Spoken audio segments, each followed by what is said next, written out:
Diplomat's Archives, Hidden Stories. This is the 26th story. On October 31st and November 1st, 2025, the eyes of the world will be on Gyeongju, Korea, a city with a 1,000-year history, as it hosts the 2025 APEC Economic Leaders Meeting. In just about 10 days, leaders from 21 APEC member economies will gather here in Gyeongju under the theme Building a Sustainable Tomorrow, Connect, Innovate, Prosper to chart a path forward. But at this point, we're left wondering, how much do we actually know about APEC? So, to commemorate the APEC Economic Leaders Meeting in Gyeongju, Diplomat's Archives, Hidden Stories follows the voices of those on the front lines of diplomacy, uncovering the lesser-known stories behind APEC.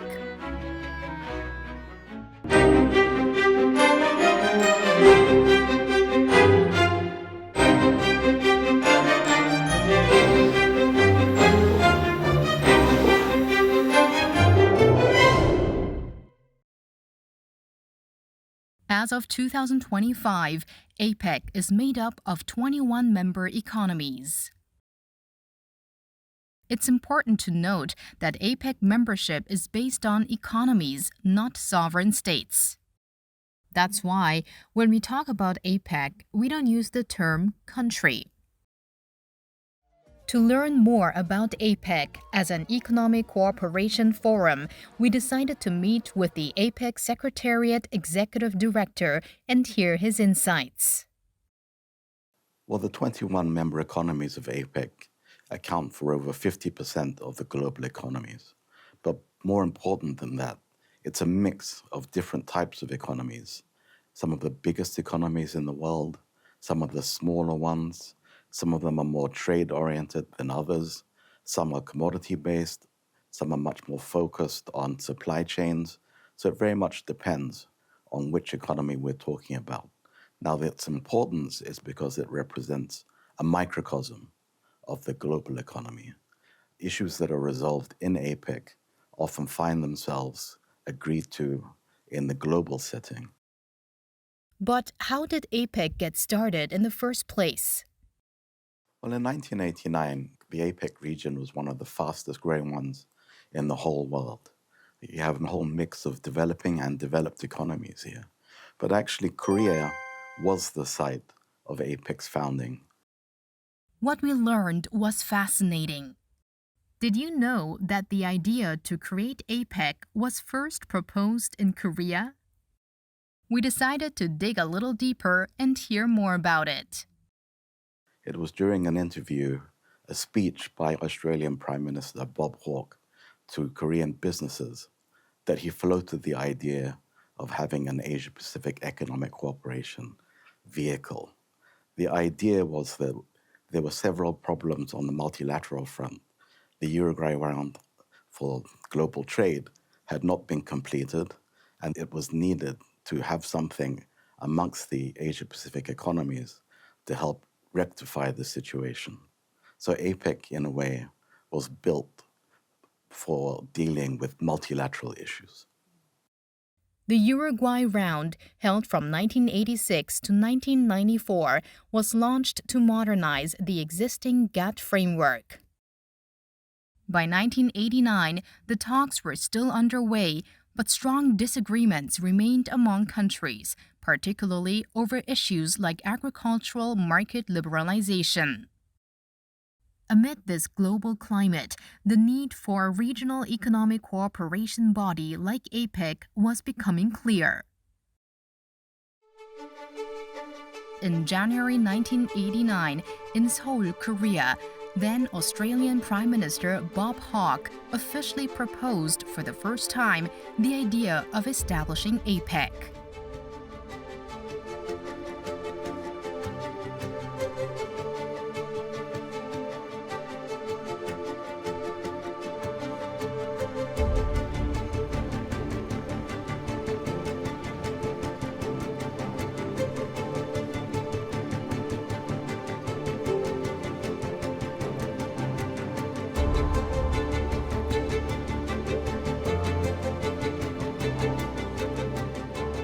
team met with the current Australian ambassador to learn more about the context of his speech and the origins of this proposal. From an Australian perspective, of course, one of the most important messages from Prime Minister Hawke's speech in 1989, which still resonates very strongly today, was his emphasis on the importance of the multilateral system of global trade. The need for countries in the region to work collectively and cooperatively to protect and advance that system.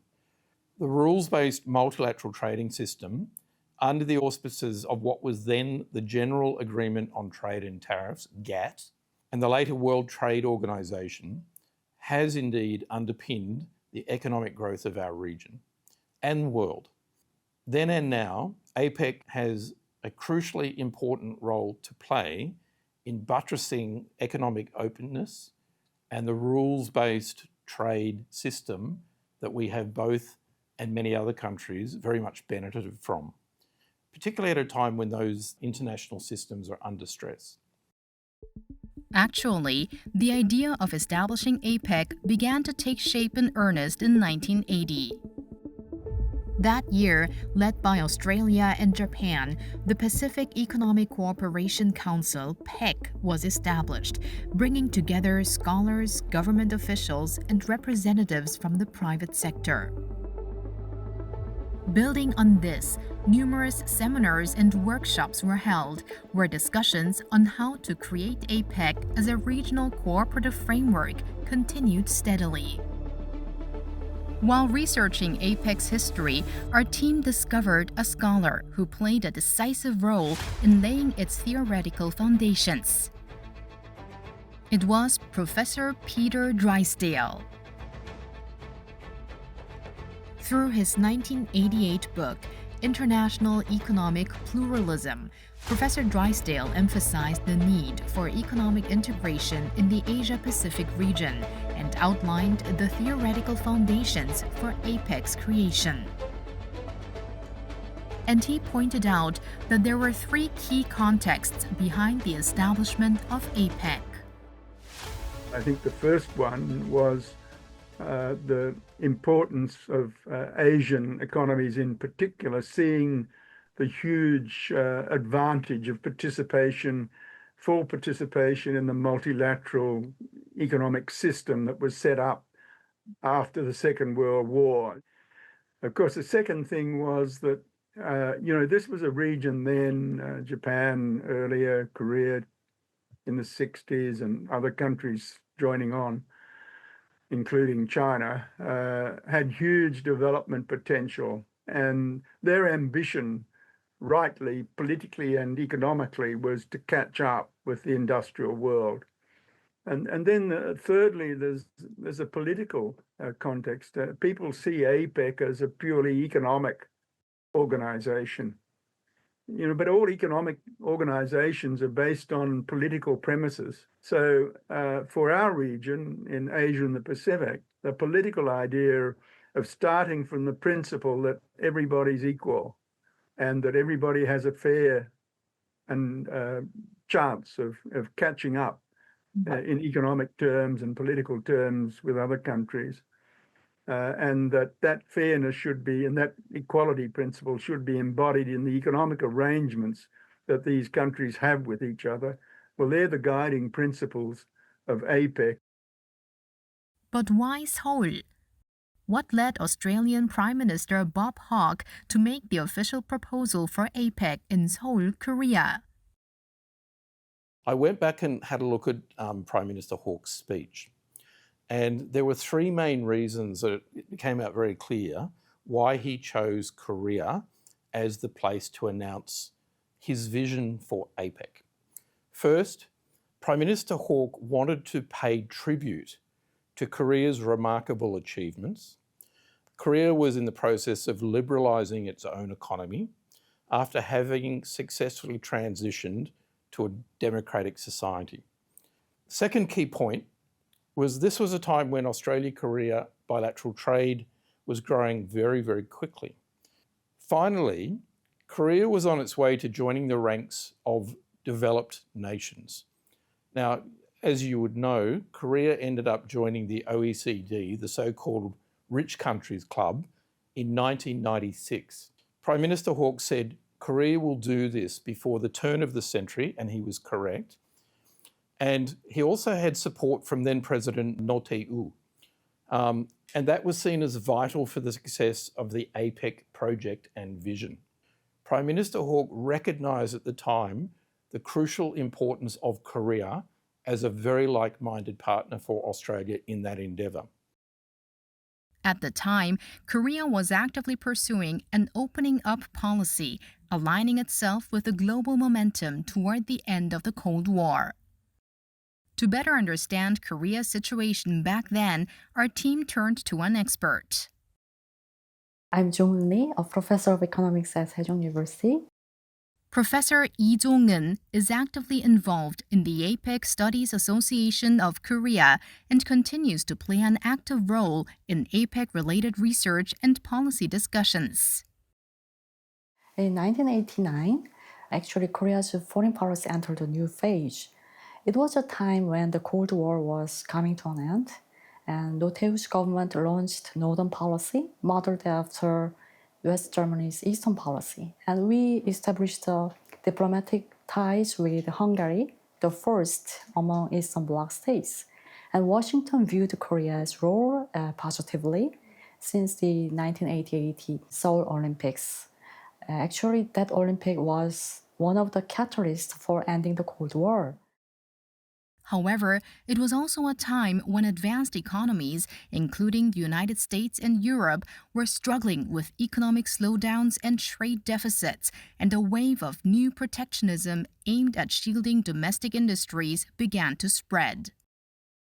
One of the reasons the Korean government responded enthusiastically to Australia's proposal to establish APEC at the time was to address this very trend. To learn more about the Korean government's stance on APEC's creation back then, our team turned to an expert for deeper insights.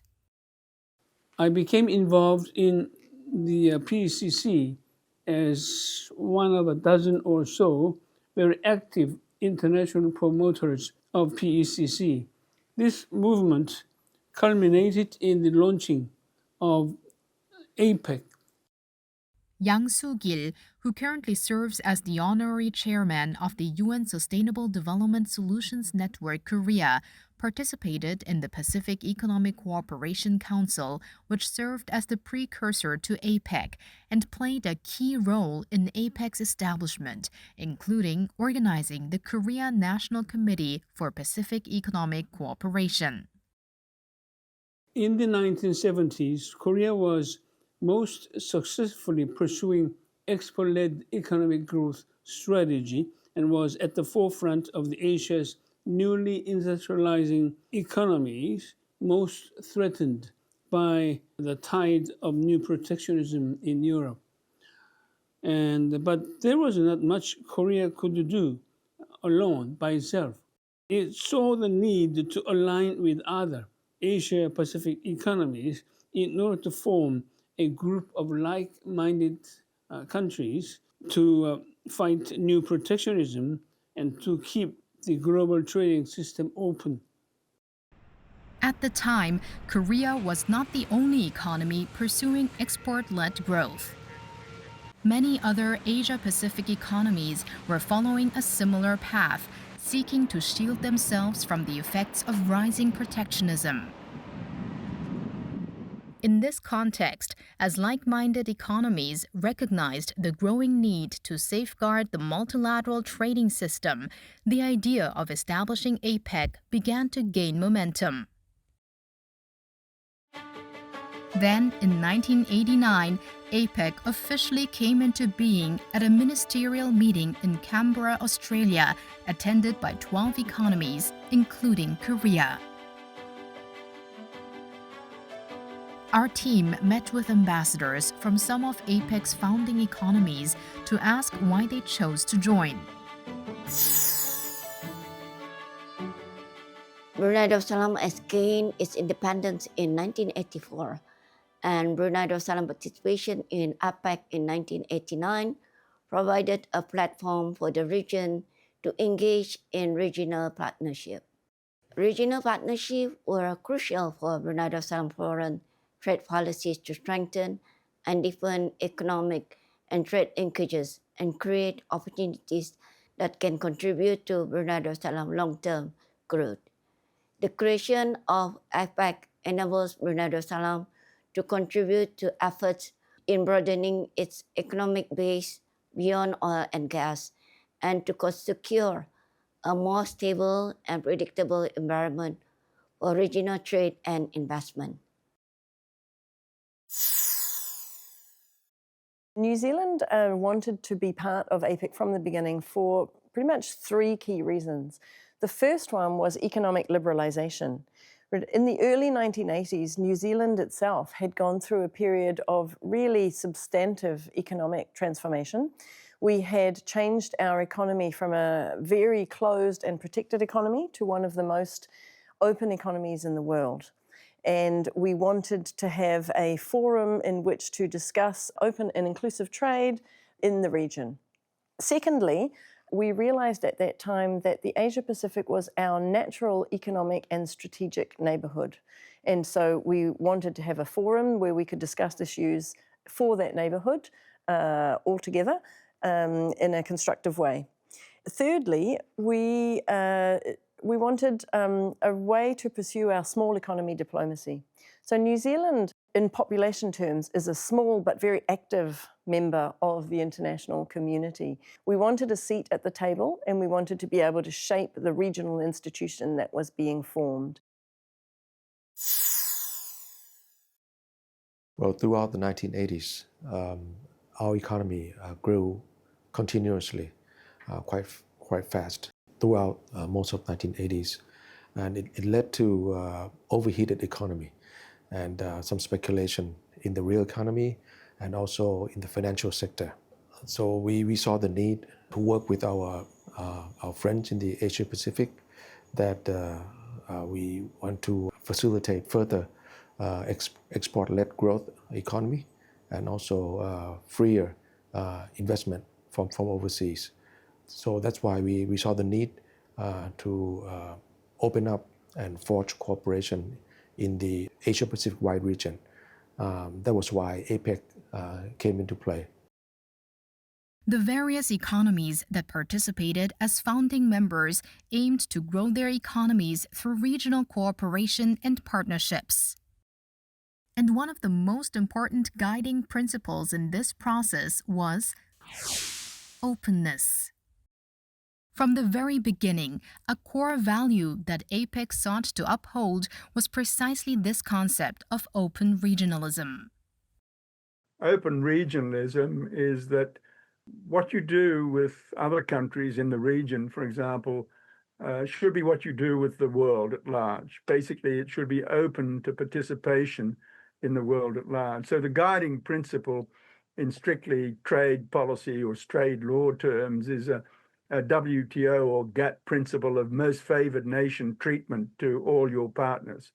And that principle, of course, is important in preventing discrimination and exclusion from participation in economic progress. Now, open regionalism specifically signaled that, yes, you could have a regional organization that fostered those principles, but you'd apply those principles even in your regional actions too, so that your regional endeavors were directed towards keeping an inclusive economic set of arrangements with your neighbors and with the rest of the world. And so, if you like, APEC was like the affirmation of essentially UN-based principles in a regional context. That's why it's called open regionalism. In 1991, the third APEC Ministerial Meeting was held in Korea, where the Seoul Declaration was adopted.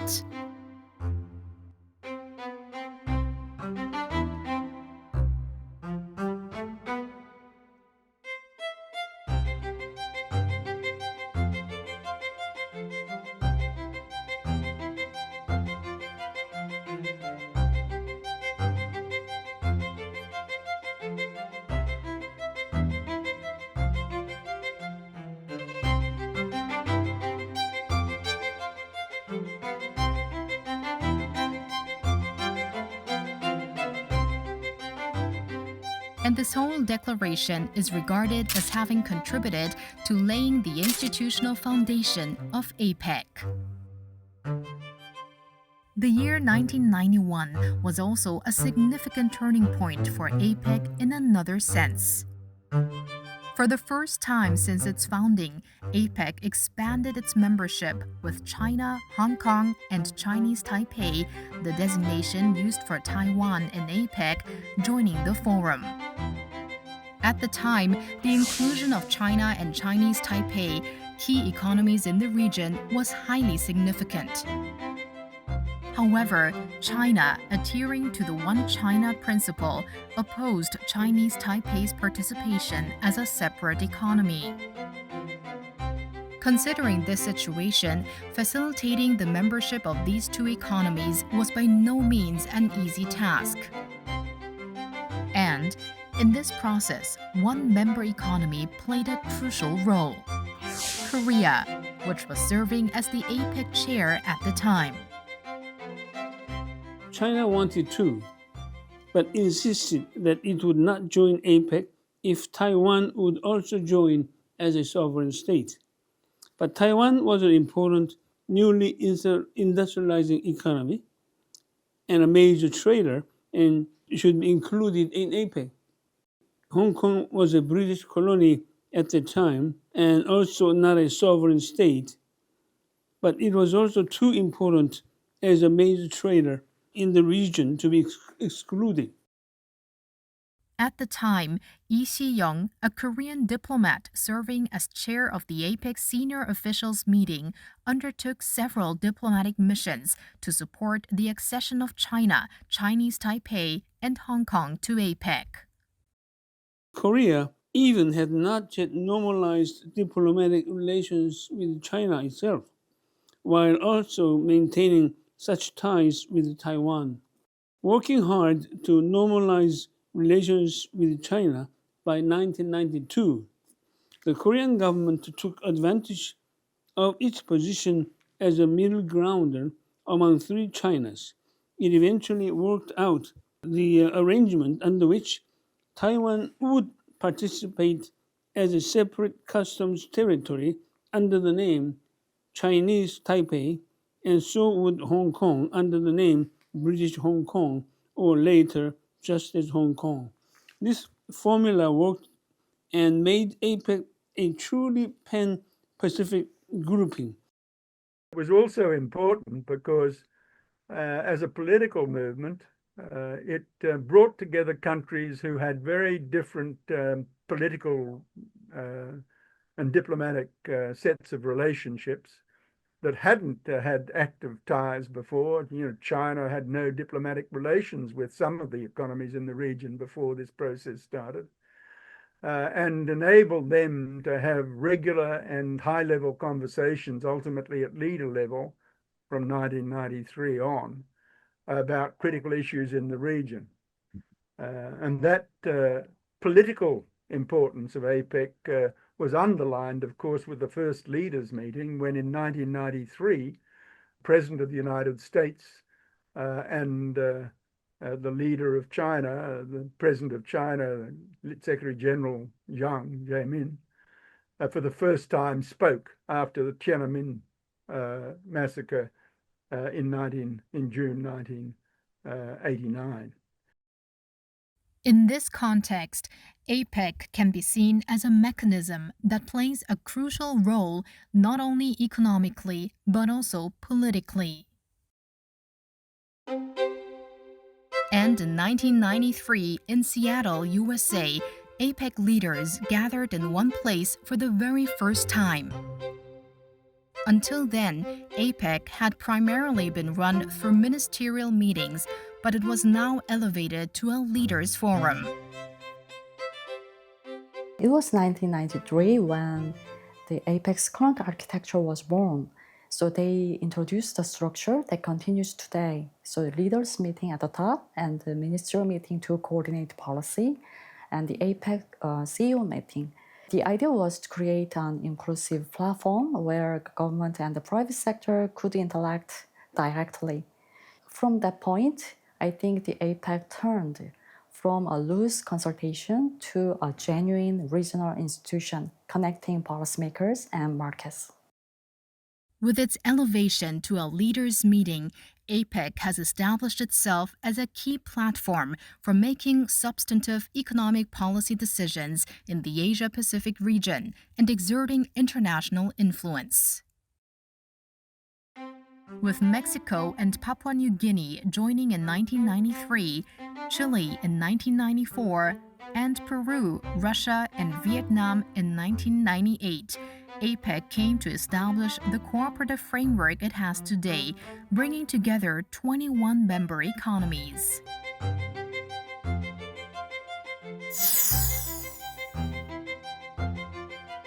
By then, already the government, business people, academia were looking into the Asia-Pacific Rim as the most dynamic region, the most dynamic economic region in the world. Also, we have more than 6,000 kilometers of coast, so it was natural for us to look into the Pacific Ocean, to the Pacific Rim, for our opening towards the world, our integration to the world. So in 1994, we became member of APEC, thanks very much for the support of Malaysia. And by then, there was some doubts in the forum about increasing the participation of Latin American countries.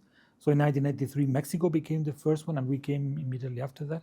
So by the end of that decade, Peru was already also a member of APEC. So that was a strong signal that both sides of the Pacific Rim were part of APEC for this forum. Well, Peru shares definitely the values and objectives of APEC, particularly the promotion of trade and investment liberalization and cooperation. So I think it was a unique platform, consensual basis and non-binding decisions, but voluntary ones, with a strong economic, political, and strategical incentive. We're talking a market with more than 62% of the GDP in the world, 40% of the population, almost 50% of the international trade. So with a very interesting logistic chain and investment and technical cooperation. So from the geopolitical vision, we can sit on the table with very important regional and global powers, like US, China, South Korea, Japan, Australia, among others. As for Vietnam, we also just walk out from the Cold War.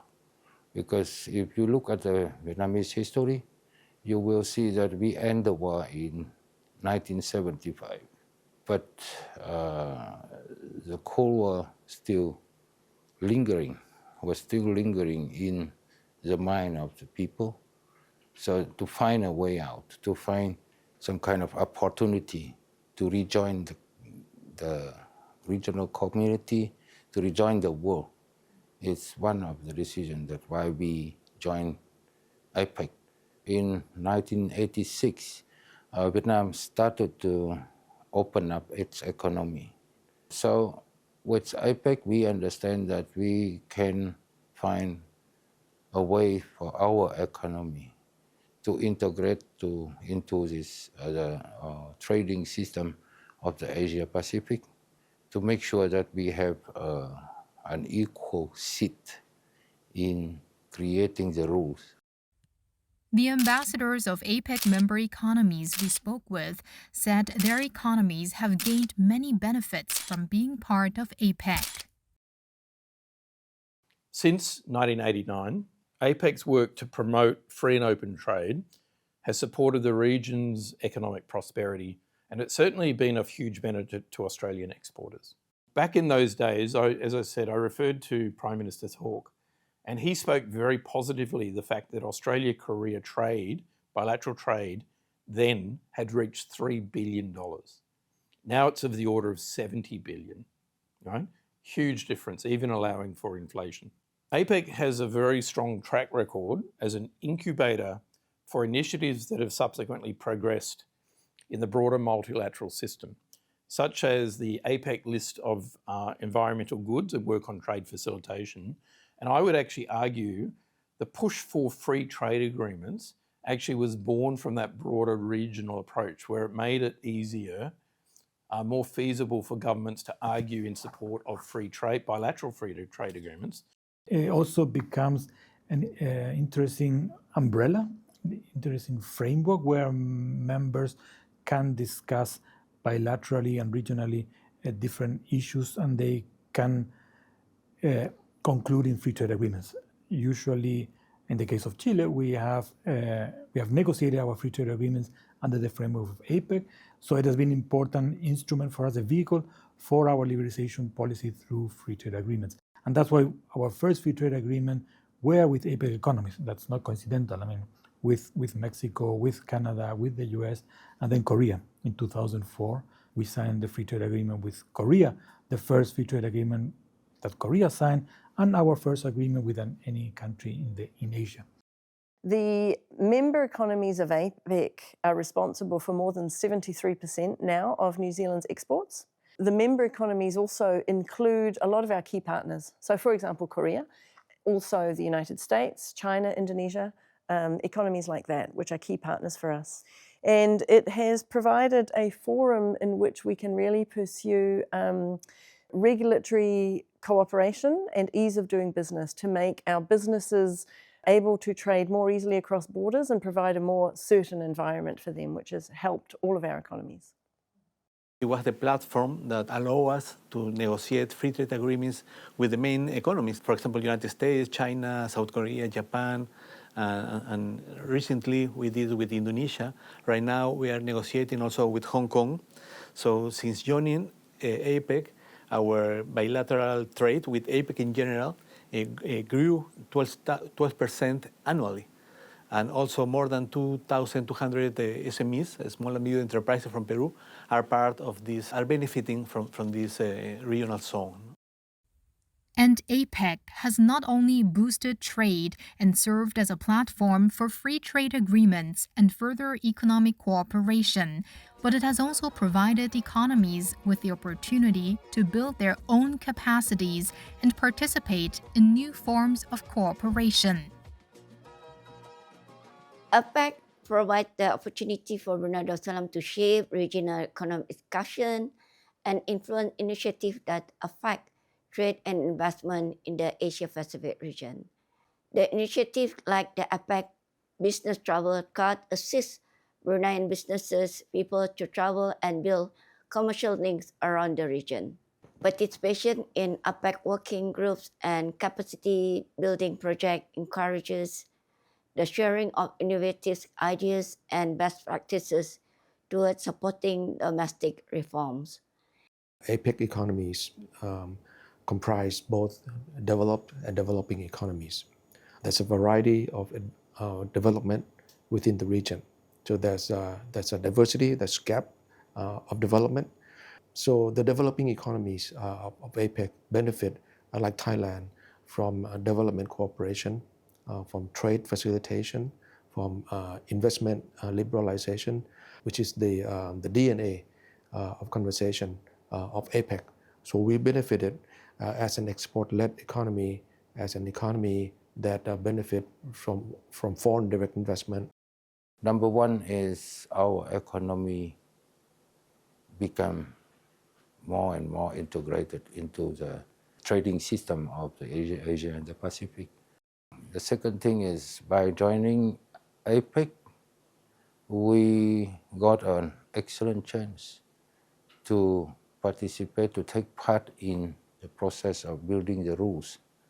Multilateralism is always something that of value to every medium and small states. And then with joining APEC, we can uphold the multilateralism and free trading systems. The idea of establishing APEC, first officially proposed in Seoul by Australian Prime Minister Bob Hawke, has since grown into a vast movement uniting 21 economies. And over the past 36 years, APEC has led key agendas across the Asia-Pacific region. the flow of change that APEC has guided, and the achievements it has made so far. To be continued in the next episode.